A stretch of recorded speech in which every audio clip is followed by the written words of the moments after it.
4. bab. Adam öz ayalı obogo jakındады.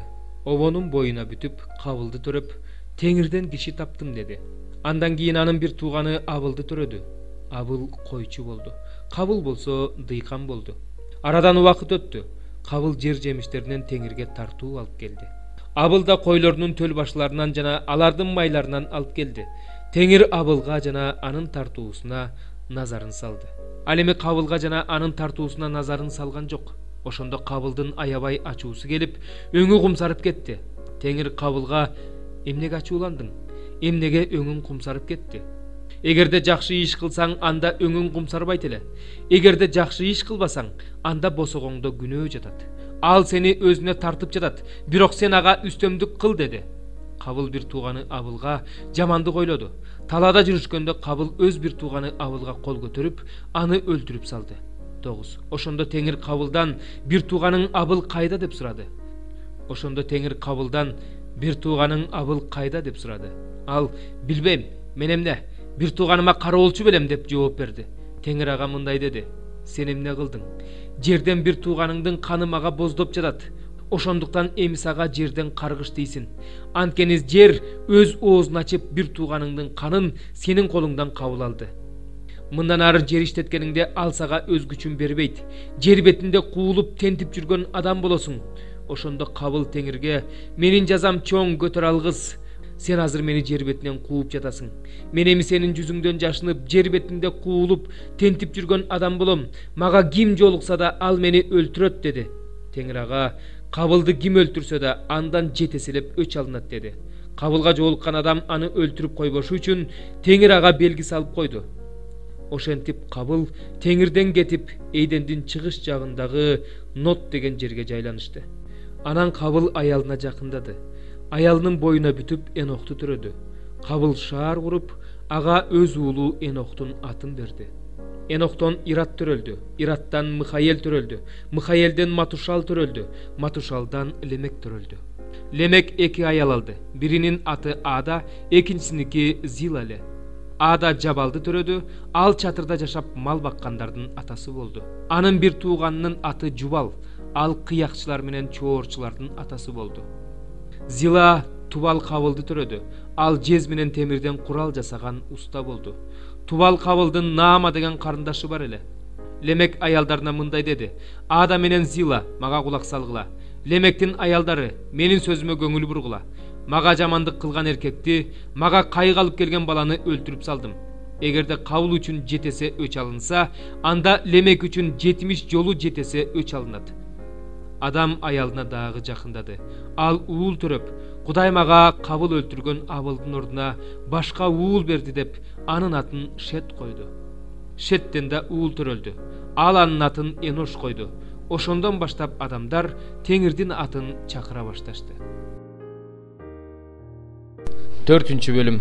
Ошондон кийин Ыйса шайтан тарабынан сыналуу үчүн рух аркылуу чөлгө алынып барылды. Ал 40 күн, 40 түн орозо кармап, акырында ачка болду. Ошондо азгыруучу ага жакын келип: "Эгерде сен Кудайдын уулу болсоң, анда мына бул таштарга нанга айланууну буйру" деди. Ыйса ага: "Адам нан менен гана эмес, Кудайдын оозунан чыккан ар бир сөз менен да жашайт" деп ыйык жазууда жазылып турат деп жооп берди. Ошондо шайтан аны ыйык шаарга алып барып, ибадаткананын төбөсүнө тургузуп мындай деди: "Эгерде сен Кудайдын уулу болсоң, анда боюңду таштап жибер. Анткени ыйык жазууда ал өзүнүн периштелерине буйрук берет: сен бутуңду ташка уруп албашың үчүн алар сени колдоруна көтөрүп кетишет" деп жазылып турат. Ыйса ага: "Ыйык жазууда Кудай Теңириңди сынаба деп да жазылып турат" деп жооп берди. Шайтан кайрадан аны алып абдан бийик тоого чыгарды да дүйнөдөгү бардык падышачылыктарды жана алардын атак даңкын көрсөттү. Анан ага: "Алдыма жыгылып мага таазим кылсаң, ушунун баарын сага берем" деди. Ошондо Ыйса ага: "Кет жанымдан, шайтан. Анткени Кудай Теңириңе табын жана бир гана ага кызмат кыл деп жазылып турат" деп жооп берди. Ошондо шайтан Ыйсанын жанынан кетти. Периштелер келип Ыйсага кызмат кыла башташты. Ыйса жакандын камакка алынганын угуп Галилеяга кетти. Ал Назарет шаарында калбастан Забулун жана Напталы дубандарына, Галилея көлүнүн жээгиндеги Капернаум шаарына жайланышты. Бул Ишайя пайгамбар аркылуу деңизди карай кеткен жолдогу Забулун жана Напталы жери, Иордандын наркы өзүндө жашаган бутпарастардын Галилеясы, караңгычылыкта жашаган эл улуу жарыкты көрдү. Өлүм көлөкөсү баскан өлкөдө жашагандарга жарык жаркырады деп айтылган сөздүн аткарылышы үчүн болду. Ошол убакыттан тартып Ыйса мындай деп жар сала баштады: "Тобо кылгыла, анткени асман патшачылыгы жакындап калды." Ал Галилея көлүнүн жанынан өтүп бара жатып, Петр деген ысым коюлган Шимонду жана анын бир тууганы Андрейди көрдү. Бул эки бир тууган көлгө тор ыргытып жатышкан, анткени алар балыкчылар эле. Ыйса аларга: "Менин артымдан ээрчигиле, силерди мен адам кармоочу кыламын" деди. Алар ошол замат торлорун таштап, аны ээрчип жөнөштү. Ыйса андан ары кетип бара жатып, башка эки бир тууганды, Зебедейдин уулдары Жакып менен Жаканды көрдү. Алар атасы Зебедей менен бирге кайыкта торлорун оңдоп жатышкан. Ыйса аларды да чакырды. Алар ошол замат кайыкты да атасын да таштап, аны ээрчип жөнөштү. Ыйса бүт Галилеяны аралап, синагогаларда элди окутуп, асман патшачылыгы жөнүндө жакшы кабар таратып, адамдардын ар кандай ооруларын жана кеселдерин айыктырып жүрдү. Ошондо ал жөнүндө бүт Сирия эли угуп, ага бардык оорулууларды, ар түрдүү кеселге жана дартка чалдыгып кыйналгандарды, жин оорулууларды, элирме оорулууларды, шал оорулууларды алып келип жатышты. Ыйса болсо аларды айыктырып жатты. Галилеядан, Декапол дубандарынан, Иерусалим шаарынан, Жүйүт аймагынан жана Иордан дарыясынын наркы өзүнөн келген топ эл Ыйсанын артынан ээрчип жүрдү. 4 бөлүм. Жүйүт менен Бенжаминдин душмандары туткундап кайткан кишилердин Исраилдин Кудай Теңирине арнап ибадаткана куруп жатканын угушту. Ошондо алар Зоробабылга жана уруу башчыларга келип мындай дешти: "Биз да силер менен курушабыз, анткени Сирия падышасы Эйсар-Хадон бизди бул жака алып келгенден бери биз да силердей эле силердин кудайыңарга кайрылып, силердин кудайыңарга курмандык чалып жүрөбүз." Зоробабыл, Жешуя жана Исраилдин башка уруу башчылары аларга мындай деп айтышты: "Биздин кудайыбыздын үйүн силер биз менен бирге курбайсыңар. Персия падышасы Кореш буйрук кылгандай, Исраилдин Кудай Теңиринин үйүн биз өзүбүз эле курабыз." Ошондо ал жердин адамдары Жүйүт элин алсыратып, курулушка тоскоол кыла башташты. Алар Жүйүт элдин иштерин бузуш үчүн Персия падышасы Корештин падышачылыгынан Персия падышасы Дарийдин падышачылыгына чейин аларга каршы кеңешчилерди пара берип сатып алып турушту. Акашбейроштун падышачылыгынын башында Жүйүт аймагы менен Иерусалимде жашагандарды айыптап кат жазышты. Артакшаштанын тушунда Бишлам, Митредат, Табел жана алардын башка жолдоштору Персия падышасы Артакшаштага кат жазышты.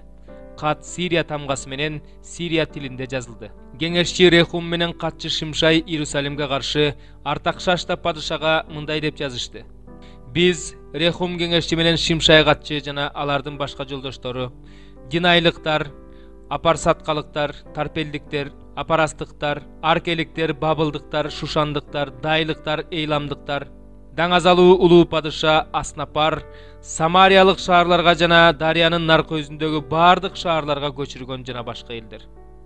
Ага жиберилген каттын мазмуну мындай: "Падыша Артакшаштага Дарыянын наркы өзүндө жашаган кулдарыңдан жана башка элдерден. Падышага белгилүү болсун, өзүңдөн чыккан жүйүттөр бизге Иерусалимге келип, бул козголоңдуу жаман шаарды кайрадан куруп, дубалдарын тургузуп жатышат. Пайдубалдарын болсо куруп коюшту. Падышага белгилүү болсун, эгерде бул шаар кайрадан курулуп, дубалдары калыбына келе турган болсо, анда булар салыкта, бажы акысында, алымда төлөбөй калышат. Ошондо падышанын казынасына зыян келет. Биз падыша сарайынын тузун жеп жаткандыктан, падышанын уят болгонун көргүбүз келбейт. Ошондуктан падышага ушул маалыматты жиберип жатабыз. Сенин ата-бабаларыңдын тарых китебин таап беришсин. Ошол тарых китебин карасаң, бул шаар падышалар үчүн, дубандар үчүн козголоңдуу, зыяндуу шаар болгонун, ал шаарда эзелтен эле козголоңдор болуп турганын, ошон үчүн ал талкаланганын билесиң. Ошондуктан биз падышага маалымдап жатабыз. Эгерде бул шаар курулуп калыбына келип, дубалдары тургузулуп калса, Дарыянын наркы өзүнөн алган жерден айрыласың. Ошондо падыша кеңешчи Рехумга, катчы Шимшайга, алардын Самарияда жана Дарыянын наркы өзүндөгү шаарларда жашаган жолдошторуна мындай жооп жөнөттү: "Салам жана башка. Силердин бизге жөнөткөн катыңар менин алдымда ачык окулду. Мен буйрук бердим, изилдеп, бул шаардын эзелтен бери падышаларга каршы чыгып турганын, бул шаарда козголоңдор, көтөрүлүштөр болуп турганын, Иерусалимде дарыянын наркы өзүндөгү жерлердин баарын ээлеген күч кубаттуу падышалар болгонун, алар алым, салык, бажы акысын алып турушканын билдик. Ошондуктан буйрук бергиле, бул адамдар жумушту токтотушсун. Менден буйрук болмоюнча бул шаар курулбасын. Бул ишти көзөмөлдөгүлө, зыяндуу иштерди көбөйтүп, падышаларга зыян келтирүүнүн эмне кереги бар? Артакшашта падышанын бул каты кеңешчири Хум менен катчы Шимшайдын жана алардын жолдошторунун алдында окулары менен алар токтоосуз Иерусалимге, Жүйүт элине келишти да куралдуу күч менен жумушту токтотушту. Ошондо Иерусалимдеги Кудайдын үйүндөгү жумуш токтоду. Бул жумуш Персия падышасы Дарийдин падышачылыгынын 2-жылына чейин токтоп турду. 4-бөлүм. Петр менен жакан элге сүйлөп жатышканда, ыйык кызмат кылуучулар, ибадатканадагы күзөт башчылар жана саддукейлер алардын жанына келишти. Алар бул экөөнүн элди окутуп, өлгөндөрдүн Иса аркылуу тирилерин жарыялап жатышканына ачууланышты. Аларды кармап, эртең менен кечейин камап коюшту. Анткени кеч кирип калган эле. Бирок сөз уккандардын көпчүлүгү Исага ишенип калышты. Алардын саны 5000ге жакын эле. Эртеси күнү жүйүттөрдүн башчылары, аксакалдары, мыйзам окутуучулары, башкы ыйык кызмат кылуучу Анас, Каяпа, Жакан жана Искендер, башкы ыйык кызмат кылуучулар уруусундагылардын бардыгы Иерусалимге чогулушту. Алар Петр менен Жаканды ортого чыгарып, силер муну кайсы күч менен же кимдин атынан кылдыңар деп сурашты. Ошондо Петр ыйык рухка толуп аларга мындай деди: эл башчылары жана Исраил аксакалдары, эгерде силер бүгүн бизди оорлуу адамга жакшылык кылганыбыз үчүн сурак алып, анын кантип айыкканы жөнүндө сурап жатсаңар, анда бардыгыңар бүт Исраил эли билип алгыла. Бул адам силер айкаш жыгачка кадаган, бирок Кудай кайра тирилткен Назареттик Иса Машаяктын атынан айыгып, силердин алдыңарда турат. Иса силер куруучулар жаратпай койгон, бирок бурчтун негизи болуп коюлган таш. Адамдарды Исадан башка эч ким куткара албайт. Анткени асман астында бизди адамдарды куткара ала турган башка ысым жок. Алар Петр менен Жакандын тайманбастыгын көрүп, алардын окубаган жөнөкөй адамдар экендигин билип таң калышты. Алардын Иса менен бирге жүргөндүгүн билишти. Бирок айыккан адамдын алардын жанында турганын көрүшүп, каршы сүйлөй алышкан жок. Анан аларга Синедриондон чыгып турууну буйрушту да, бул адамдарды эмне кылалы? Анткени алар аркылуу улуу керемет көрсөтүлгөндүгү Иерусалимде жашагандардын баарына маалым болду. Биз да муну тана албайбыз. Бирок бул мындан ары эл арасында жайылбаш үчүн аларды коркутуп, бул ысым жөнүндө жарыялоого тыюу салалы деп өз ара кеңешишти. Анан аларды чакырып, Исанын ысымы жөнүндө таптакыр сүйлөбөгүлө да, окутпагыла деп буйрук беришти. Бирок Петр менен Жакан аларга: өзүңөр ойлоп көргүлөчү, Кудайды укпай, силерди угуу Кудай алдында туурабы? Биз көргөнүбүз менен укканыбызды айтпай кое албайбыз деп жооп беришти. Алар болсо эл тургандыктан ал экөөнү жазалоонун ыңгайын таба алышпай, аларды дагы бир жолу коркутуп, бошотуп жиберишти. Анткени элдин баары болуп өткөн окуя үчүн Кудайды даңктап жаткан эле. Оорусунан керемет менен айыккан бул адамдын жашы 40тан ашып калган болчу. Бошотулгандан кийин алар башка шакирттерге келип, башкы ыйык кызмат кылуучулар менен аксакалдардын айткандарын айтып беришти.